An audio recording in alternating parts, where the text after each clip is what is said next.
Good day mga katito katita. Bakit kaya may kalampag yung L3? Ay kalampag ang L3. Titingnan natin sa ibaba.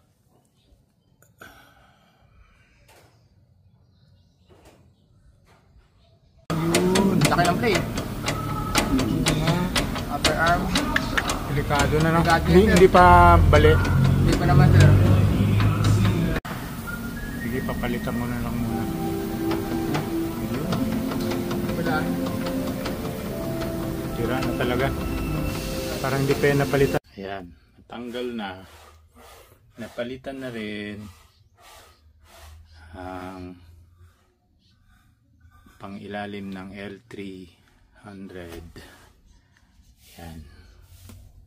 Brand new na ngayon na nakakabit. Pati itong pedal.